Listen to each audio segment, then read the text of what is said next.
Langit Jakarta sore itu melukiskan gradasi jingga dan nila, sebuah perpisahan megah bagi matahari yang hendak berpulang ke peraduannya. Di tengah hiruk-pikuk kota yang tak pernah tidur, di antara deru mesin dan klakson yang bersahutan ada sebuah dunia yang bergerak dalam ritmenya sendiri. Dunia itu adalah milik Ali. Dari jendela kantornya di lantai 25, pemandangan kota yang membentang tampak seperti diorama raksasa yang hidup, namun hatinya tidak terpaut pada kemegahan itu. Pandangannya seperti biasa, selalu menemukan jalan untuk tertuju pada satu arah. Sebuah masjid agung di kejauhan yang kubahnya berkilauan ditimpa sisa cahaya senja. Masjid itu bukan sekadar bangunan. Baginya, itu adalah mercusuar yang menaungi sebuah permata yang ia jaga dalam diam. Sebuah nama yang tak pernah lelah ia sebut dalam doanya. Fatimah. Ali bin Abdullah, seorang arsitek muda yang tengah meniti karier, adalah perwujudan dari ketenangan. Tutur katanya lembut, langkahnya terukur, dan pandangannya senantiasa meneduh. Rekan-rekannya mengenalnya sebagai pribadi yang cerdas dan berdedikasi, namun sedikit misterius. Mereka tidak pernah tahu, di balik sketsa bangunan dan tumpukan kertas kalkir, Ali menyimpan sebuah taman perasaan yang ia rawat seorang diri. Taman itu hanya memiliki satu bunga, dan bunga itu adalah Fatimah. Perkenalan mereka bukanlah sebuah drama romantis yang dipenuhi tatapan tak sengaja atau percakapan manis. Perkenalan mereka terjalin di tempat paling suci, dalam sebuah lingkaran ilmu. 3 tahun lalu, dalam sebuah kajian rutin yang diadakan di Masjid Agung itu, Ali pertama kali melihatnya. Fatimah, putri dari Ustadz Rahman, sang penceramah, duduk di barisan jamaah perempuan. Wajahnya yang teduh terbingkai jilbab sederhana. Matanya memancarkan kecerdasan dan ketenangan yang serupa dengan ayahnya. Ia tidak banyak bicara, tetapi setiap kali ia bertanya pada sang ayah di akhir sesi kajian, pertanyaannya selalu tajam, dalam, dan penuh rasa ingin tahu. Sejak saat itu, kajian mingguan menjadi agenda yang tak pernah Ali lewatkan.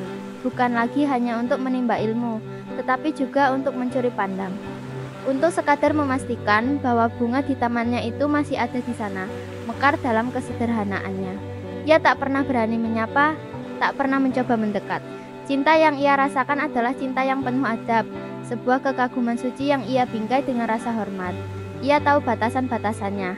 Ia hanya bisa mengagumi dari jauh, menyebut namanya dalam sepertiga malam terakhir, dan menyerahkan segalanya pada skenario sang pemilik hati. Bagi Ali, Fatimah adalah perwujudan dari doa-doanya. Seorang wanita yang kecantikannya tidak hanya terpancar dari rupa, tetapi dari akhlak dan ilmunya. Ia sering membayangkan masa depan, sebuah rumah sederhana yang dipenuhi cahaya Al-Quran, di mana ia bisa berdiskusi tentang tafsir ayat dengannya, di mana anak-anak mereka akan tumbuh dalam naungan cinta yang berlandaskan iman. Hayalan itu terasa begitu nyata, namun juga begitu jauh. Ia hanyalah seorang pemuda biasa, sementara Fatimah adalah putri seorang ulama terpandang. Sebuah jurang tak terlihat seolah membentang di antara mereka. Hari-hari berlalu menjadi bulan, dan bulan menjadi tahun. Perasaan Ali tidak pernah surut, malah semakin dalam. Ia bekerja lebih giat, menabung dan mempersiapkan diri. Ia tahu, jika ia benar-benar menginginkan bunga itu untuk menghiasi rumahnya, ia tidak bisa hanya berdiam diri dan berdoa. Ia harus menjadi taman yang layak, tanah yang subur, tempat sang bunga bisa tumbuh dengan indah. Ia harus memantaskan diri, bukan di mata Fatimah, tetapi di mata Allah. Hingga suatu malam, setelah menyelesaikan salat tahajud, sebuah keyakinan yang luar biasa kuat menghujam hatinya. Sudah cukup penantian ini, sudah cukup kekaguman dalam diam ini. Ini adalah saatnya untuk melangkah, untuk mengubah doa menjadi ikhtiar dan menyerahkan hasilnya pada takdir. Dengan tangan gemetar namun hati yang mantap, ia mengangkat telepon dan menghubungi ibunya di kampung. "Ibu," sapanya dengan suara serak, "ada sesuatu yang ingin Ali sampaikan, sesuatu yang sangat penting." Di seberang sana, sang ibu merasakan getaran dalam suara putra kesayangannya. Ini bukan suara Ali yang biasanya. Ini adalah suara seorang pria yang telah menemukan arah kiblat hatinya. Ibu Aisyah, ibunda Ali, adalah seorang wanita yang wajahnya telah terukir oleh jejak waktu dan kesabaran. Mendengar permintaan putranya di telepon malam itu, seulah senyum tipis terukir di bibirnya. Ia sudah lama menunggu momen ini. Sebagai seorang ibu, ia bisa merasakan ada sesuatu yang disimpan rapat oleh putra sulungnya itu. Ali tidak pernah bercerita tentang perempuan. Dan kini, sekali ia bicara, namanya disebut dengan penuh keyakinan. Fatimah binti Rahman, gumam Ibu Aisyah pelan setelah telepon ditutup, seolah sedang mengecap sebuah nama yang indah. Ia tahu siapa Ustadz Rahman, nama besar di kalangan para penuntut ilmu. Sebuah perasaan bangga sekaligus cemas menyelimuti hatinya. Bangga karena putranya memiliki cita-cita yang begitu tinggi. Cemas karena ia sadar jalan yang akan ditempuh tidak akan mudah. Keesokan harinya, rumah sederhana keluarga Abdullah di desa terasa lebih hidup. Bapak Abdullah, seorang pensiunan guru yang bijaksana, mendengarkan penuturan istrinya dengan saksama. Ia menatap foto Ali yang terpajang di dinding ruang tamu. Foto kelulusannya dengan toga dan senyum yang sedikit kaku. Putranya telah tumbuh dewasa.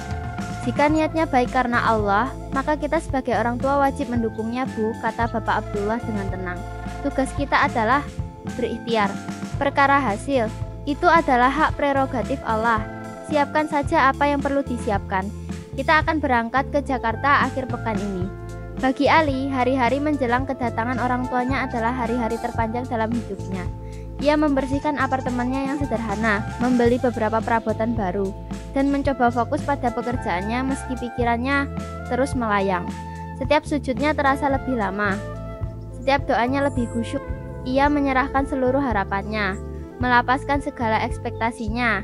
Ia hanya ingin melakukan bagiannya sebagai seorang lelaki, menempuh jalan yang terhormat. Pertemuan antara kedua keluarga itu diatur dengan sangat hati-hati. Bukan di rumah Ustadz Rahman, bukan pula di apartemen Ali. Mereka bertemu di tempat yang netral, sebuah restoran keluarga yang tenang. Setelah sebuah perkenalan awal melalui telepon yang diinisiasi oleh Bapak Abdullah, suasananya terasa canggung pada awalnya. Keluarga Ali, dengan kesederhanaan khas orang desa, bertemu dengan keluarga Ustadz Rahman yang memancarkan aura wibawa dan keilmuan. Ali duduk diam di samping ayahnya, jantungnya berdebar tak karuan. Ia tidak berani menatap langsung ke seberang meja, tempat Fatimah duduk di samping ibunya, Ummi Khadijah. Ini adalah kali pertama ia berada begitu dekat dengannya. Ia bisa melihat ujung jilbabnya, mendengar suaranya yang lembut saat menjawab sapaan ibunya. Setiap detail kecil itu terasa seperti sebuah mimpi. Setelah basa-basi yang terasa seperti berlangsung selamanya, Bapak Abdullah akhirnya membuka suara, menyampaikan maksud dan tujuan kedatangan mereka.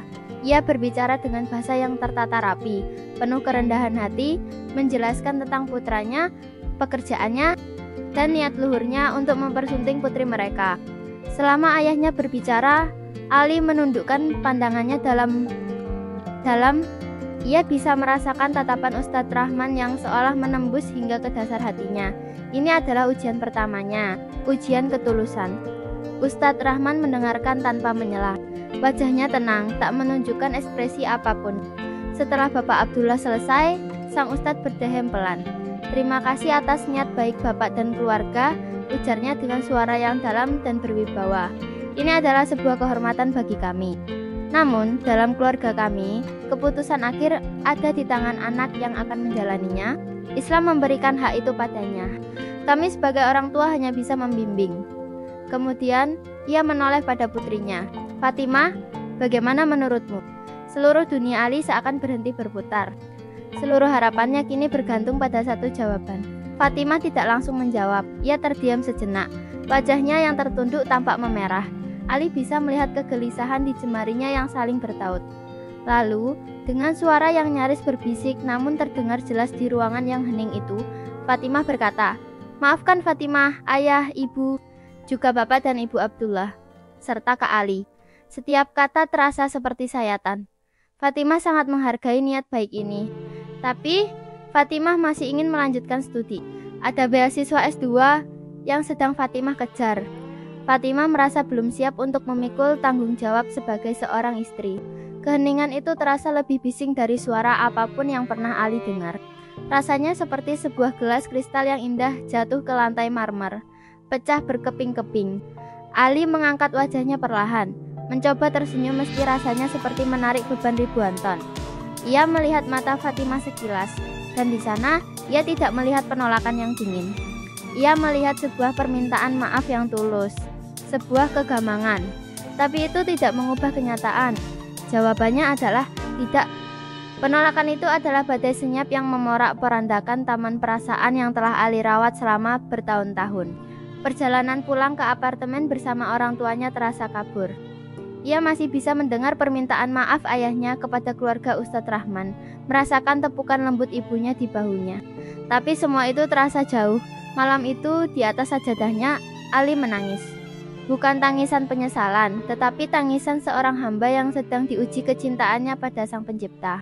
Ia telah berharap pada makhluk, dan kini ia diingatkan siapa pemilik harapan yang sesungguhnya. Ia teringat sebuah pepatah, "Aku sudah pernah merasakan semua kepahitan dalam hidup, dan yang paling pahit ialah berharap kepada manusia." Ia menyerahkan kepingan-kepingan hatinya yang hancur kepada Allah. Ia memohon kekuatan untuk bisa ikhlas, untuk bisa menerima bahwa skenarionya pastilah yang terbaik, meskipun saat ini terasa begitu menyakitkan. Ia tidak menyalahkan Fatimah. Gadis itu punya hak untuk memilih jalan hidupnya. Ia juga tidak menyalahkan takdir. Ia hanya menyalahkan dirinya sendiri yang telah membiarkan sebuah nama menginvasi hatinya begitu dalam, melebihi cintanya pada sang pemilik nama itu sendiri. Di sudut lain kota itu, Fatimah juga tidak bisa tidur. Keputusannya terasa berat. Sejujurnya, ada getaran aneh saat nama Ali disebut oleh ayahnya beberapa hari sebelumnya. Ia mengenalinya sebagai jamaah yang paling rajin di setiap kajian. Ia sering mencuri pandang dan mengagumi ketenangannya, tapi ambisinya untuk ilmu terasa lebih besar saat ini. Ia takut, jika ia menikah, mimpinya untuk belajar di negeri seberang akan terkubur. Ia merasa bersalah telah mematahkan hati seorang lelaki yang tampak begitu tulus, tapi ia telah membuat pilihan. Dan kini, ia hanya bisa berdoa semoga pilihannya adalah yang terbaik untuk semua. Dua hati kini berjalan di persimpangan yang berbeda, membawa serpihan harapan yang sama-sama patah. Takdir seolah memisahkan mereka, menguji keteguhan iman dan kesabaran mereka di jalan sunyi masing-masing. Waktu adalah penyembuh terbaik, begitu kata orang. Namun bagi Ali, waktu bukanlah penyembuh, melainkan seorang guru. 5 tahun telah berlalu sejak hari penolakan itu. 5 tahun yang ia gunakan untuk menempa diri, bukan untuk melupakan, tetapi untuk mengikhlaskan. Luka di hatinya tidak benar-benar hilang. Ia hanya berubah bentuk menjadi sebuah pengingat, sebuah monumen kedewasaan. Ali menenggelamkan dirinya dalam pekerjaan dan ibadah. Firma arsitektur tempatnya bekerja mengakui potensinya. Desain-desainnya yang memadukan estetika modern dengan filosofi Islam mulai memenangkan penghargaan. Ia dipercaya memimpin proyek-proyek besar, termasuk merancang beberapa masjid ikonik di berbagai kota. Namanya mulai dikenal, namun ia tetaplah Ali yang sama, tenang, rendah hati, dan selalu menjaga pandangannya. Setiap kali ia merancang sebuah mihrab atau menara masjid, bayangan Fatimah seringkali melintas. Bukan lagi sebagai obsesi, tetapi sebagai sebuah inspirasi sunyi. Ia membayangkan sebuah bangunan yang bisa memberikan keteduhan dan kedamaian, seperti keteduhan yang pernah ia lihat di wajah gadis itu. Ia mengubah rasa sakitnya menjadi karya, mengubah kekecewaannya menjadi sujud yang lebih panjang. Orang tuanya beberapa kali mencoba menjodohkannya dengan gadis-gadis pilihan mereka di kampung. Ali tidak pernah menolak mentah-mentah. Ia selalu menghormati usaha mereka. Namun, setelah melalui proses ta'aruf yang singkat, hatinya tidak pernah merasakan getaran yang sama. Ia tidak mencari kesempurnaan. Ia hanya mencari ketenangan yang pernah ia rasakan saat memikirkan Fatimah. Dan ketenangan itu tidak pernah datang. Akhirnya, orang tuanya pun mengerti dan berhenti mencoba.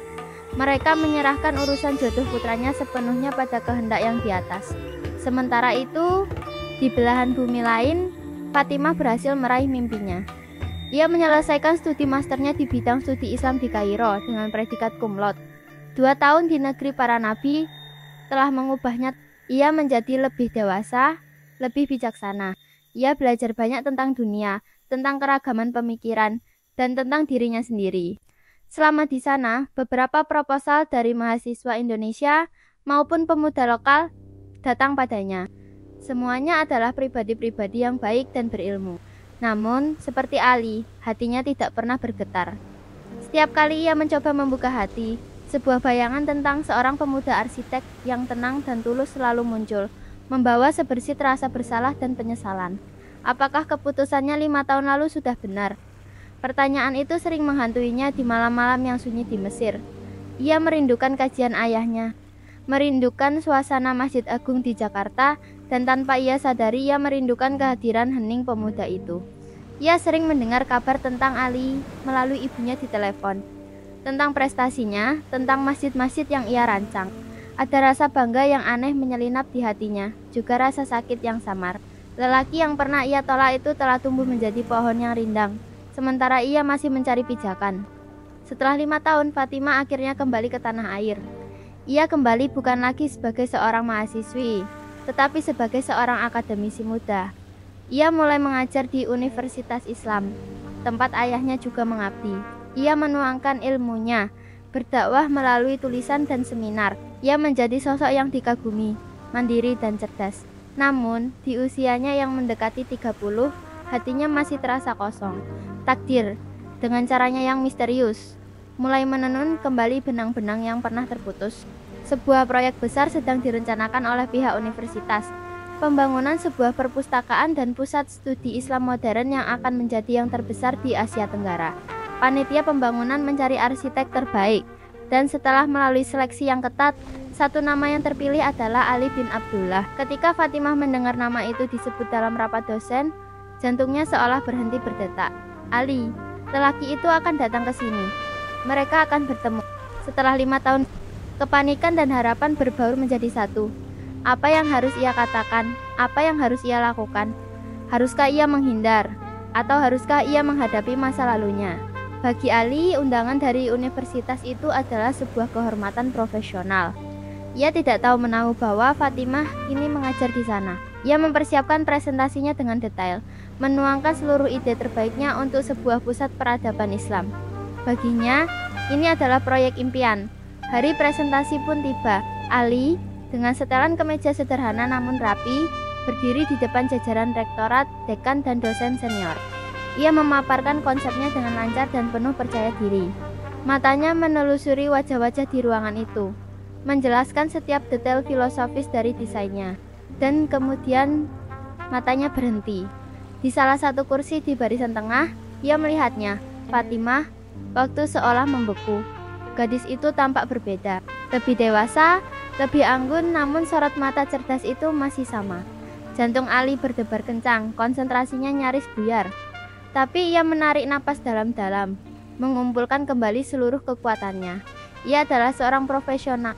Ia melanjutkan presentasinya hingga selesai, meskipun kini ada satu titik fokus baru di ruangan itu yang membuat seluruh dunianya terasa terpusat. Setelah presentasi yang menuai banyak pujian itu selesai, acara dilanjutkan dengan ramah tamah. Ali dikelilingi oleh para dosen yang ingin bertanya lebih lanjut tentang konsepnya. Ia menjawab satu persatu dengan sabar. Dari sudut matanya, ia melihat Fatimah berdiri canggung di dekat pintu, seolah ragu antara ingin mendekat atau pergi. Saat itulah Ustadz Rahman mendekati Ali. "Assalamualaikum, Nak Ali," sapanya dengan senyum hangat. Senyum yang sangat berbeda dari 5 tahun lalu. "Masya Allah, presentasi yang luar biasa. Ayahmu pasti sangat bangga." "Waalaikumsalam Ustadz. Alhamdulillah, ini semua berkat Allah," jawab Ali, mencoba terdengar tenang. "Nah Ali, ada yang ingin bertemu," kata Ustadz Rahman. Lalu ia memanggil putrinya. "Fatimah, kemarilah."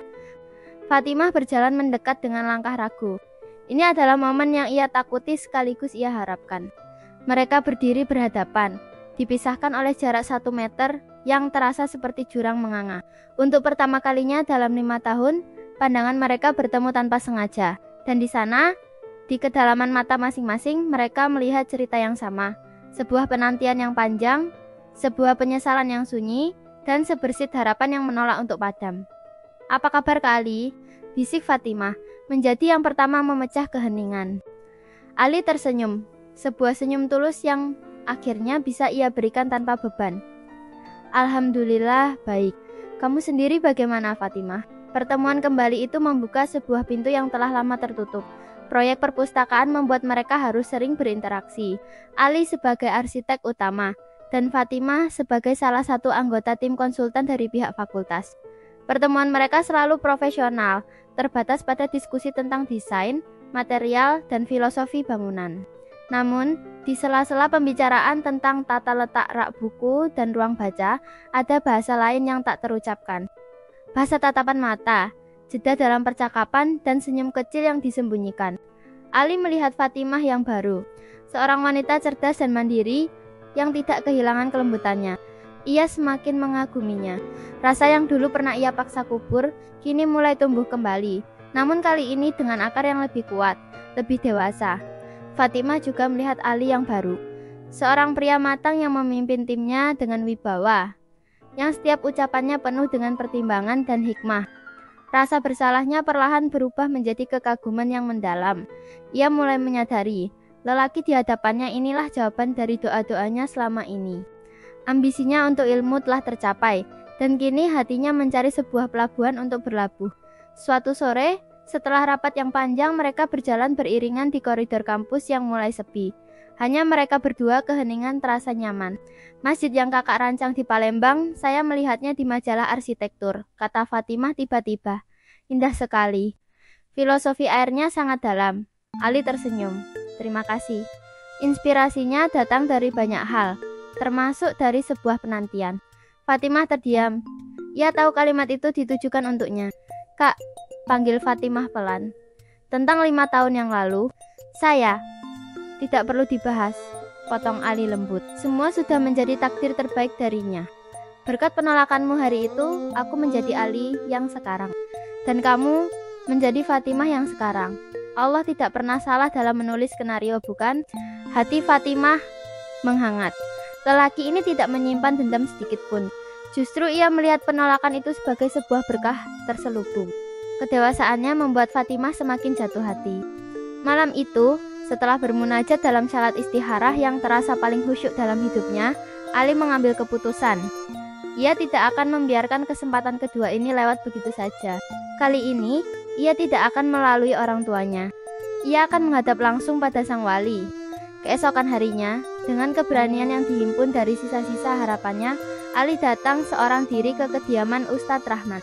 Ia disambut langsung oleh sang Ustadz di ruang tamunya yang penuh dengan kitab. Ada apa, Nak Ali? Apakah ada masalah dengan proyek? Tanya Ustadz Rahman ramah. Ali menarik napas dalam-dalam. Tidak ada masalah dengan proyek, Ustadz. Tapi ada proyek lain yang ingin saya ajukan. Proyek untuk menyempurnakan setengah agama saya. Ustadz Rahman tertegun sejenak, lalu tersenyum lebar. Ia seolah sudah menduga ini akan terjadi. Saya datang kembali, Ustadz, lanjut Ali dengan suara mantap, dengan niat yang sama seperti 5 tahun yang lalu, tapi dengan diri yang berbeda. Saya datang untuk meminang putri Ustadz, Fatimah. Kali ini, saya siap menunggu berapa lama pun yang ia butuhkan. Saya hanya ingin Ustadz tahu bahwa niat saya masih sama, dan hanya tertuju padanya. Ustadz Rahman menatap Ali lama, sebuah tatapan yang penuh dengan kehangatan dan rasa hormat. Nah Ali, 5 tahun yang lalu, saya melihat seorang pemuda yang tulus. Hari ini, saya melihat seorang lelaki yang dewasa dan bertanggung jawab. Tunggulah sebentar. Ustadz Rahman masuk ke dalam, dan kembali beberapa saat kemudian bersama Fatimah. Wajah gadis itu tertunduk, namun Ali bisa melihat seulas senyum tipis di bibirnya. Fatimah, kata ayahnya. Nah Ali datang dengan niat yang sama. 5 tahun lalu, kamu punya alasan. Sekarang, ayah bertanya lagi. Apa jawabanmu? Fatimah mengangkat wajahnya, menatap ayahnya, lalu melirik sekilas ke arah Ali. Matanya berkaca-kaca. Dengan suara bergetar menahan haru, ia menjawab, Bismillah. Jika ayah meridhoi, Fatimah menerima. Sebuah kelegaan yang luar biasa dahsyat menyelimuti jiwa Ali. Rasanya seperti beban penantian selama ribuan hari terangkat dalam sekejap. Ia hanya bisa menunduk, mengucapkan syukur tanpa henti di dalam hati. Penantian panjangnya tidak sia-sia, kesabarannya berbuah manis. Doa-doanya di sepertiga malam terakhir akhirnya dijawab dengan cara yang paling indah. Akad nikah mereka dilangsungkan sebulan kemudian. Sebuah upacara yang sederhana namun syarat akan kekhidmatan, diadakan di Masjid Agung, tempat kisah mereka pertama kali dimulai. Ali mengucapkan ijab kabul dengan satu tarikan napas. Suaranya mantap dan lantang, disaksikan oleh dua keluarga yang kini menyatu dalam kebahagiaan. Saat tangan Ali terulur untuk memasangkan cincin di jari manis Fatimah, dan untuk pertama kalinya mereka bersentuhan sebagai suami istri yang sah, dunia terasa sempurna. Tatapan mereka bertemu, sebuah tatapan yang memuat seluruh cerita perjalanan mereka. Kekaguman dalam diam. penolakan yang mendewasakan, penantian yang penuh iman, dan pertemuan kembali yang ditakdirkan. Malam itu, di rumah baru mereka, setelah syalat Isya berjamaah untuk pertama kalinya, Ali menatap istrinya yang kini duduk di sampingnya. "Terima kasih," bisik Ali. "Untuk apa?" tanya Fatimah lembut. "Terima kasih telah menolakku 5 tahun yang lalu. Karena penolakanmu, aku belajar menjadi lelaki yang lebih baik, yang pantas untukmu hari ini." Fatimah tersenyum, air mata haru mengalir di pipinya. "Aku juga berterima kasih, Mas. Terima kasih telah sabar menunggu. Terima kasih telah menunjukkan padaku arti cinta yang sesungguhnya. Bukan yang tergesa-gesa, tetapi yang datang di waktu yang paling tepat, menurut kehendaknya." Mereka menyadari, cinta sejati bukanlah tentang seberapa cepat kau bisa memiliki, bukan pula tentang seberapa sering kau bisa bertemu atau bertukar kata. Cinta sejati adalah tentang kesabaran dalam penantian, tentang keikhlasan dalam menerima ketetapan, tentang usaha untuk terus memantaskan diri di hadapan sang pemilik cinta. Ia adalah perjalanan dua hati yang mungkin terpisah oleh jarak dan waktu, namun ruhnya selalu terikat oleh doa, hingga takdir akhirnya menyatukan mereka dalam sebuah ikatan suci, di waktu yang paling indah, dalam skenario yang paling sempurna. Itulah sebuah cinta sejati.